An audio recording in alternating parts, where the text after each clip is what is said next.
Je vous propose aujourd'hui de faire des yaourts. Alors, pour faire des yaourts, il faut très peu d'ingrédients. Par contre, il faut un petit peu de matériel.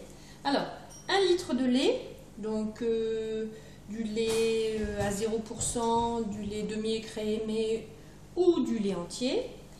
Moi, je rajoute toujours 50 g de lait en poudre et puis un petit peu de présure. Alors, la présure, c'est un ingrédient que vous achetez en pharmacie qui coûte 5-6 € et vous en avez pour quelques années. Voilà, ça se présente comme ça.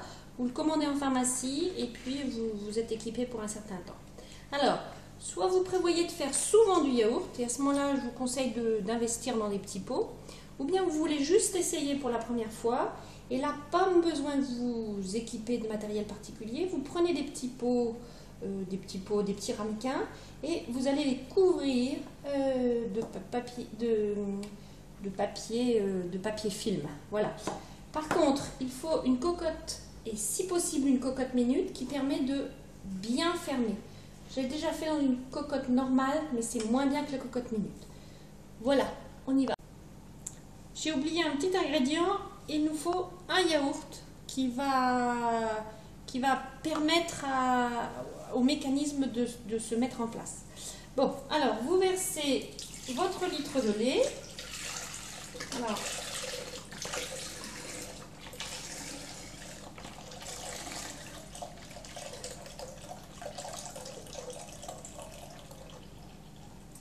voilà.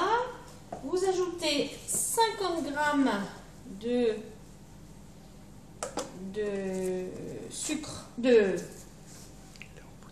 lait en poudre.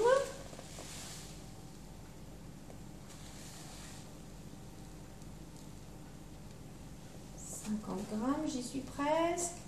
Voilà. Vous ajoutez votre yaourt.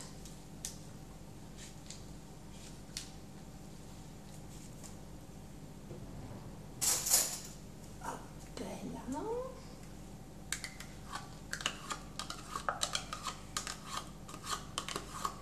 Et vous allez mettre le tout à tiédir. Alors, l'idéal, c'est d'amener l'ensemble à 37,5 degrés, c'est-à-dire la température de la peau.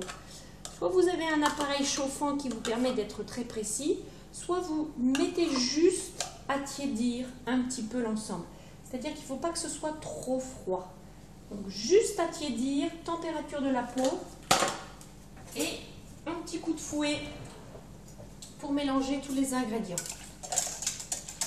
Une fois que vous aurez chauffé à 37,5 degrés, vous mettrez 8 gouttes de présure. Donc je vais chauffer et nous allons mettre 8 gouttes de présure. 1, 2, 3, 4, 5, 6, 7, 8. Voilà, on met l'ensemble à chauffer. Donc j'ai chauffé mon liquide à 37,5 degrés, c'est-à-dire que c'est vraiment la température de la peau. Hein. Si je mets mon pouce dedans, j'ai vraiment l'impression que c'est comme ma peau. Alors, soit vous avez des petits pots, voilà, comme ceci, vous les remplissez et tout de suite vous les couvrez. Très important de les couvrir tout de suite pour que la température reste bien à l'intérieur. La fermentation va démarrer du fait que l'ensemble a été chauffé légèrement. Voilà, vous allez continuer comme ça. Alors, je vous montre, si vous n'avez pas ces petits pots bien faits, pas de problème. Vous prenez des petits ramequins et vous allez créer un couvercle avec du film transparent.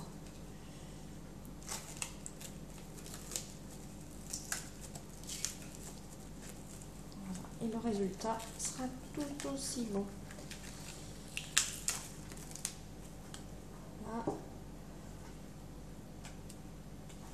Et je continue.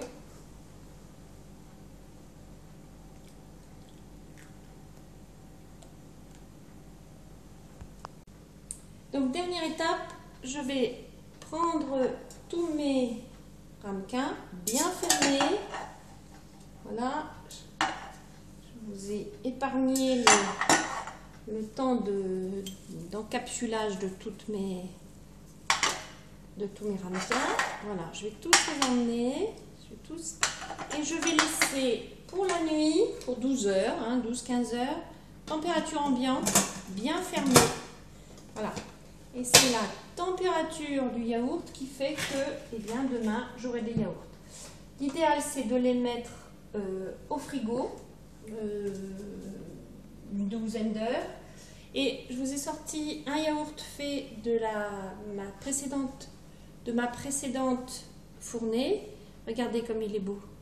Il tient bien et il est succulent et vous savez exactement les produits qu'il y a dans votre yaourt. Très beau yaourt. Voilà.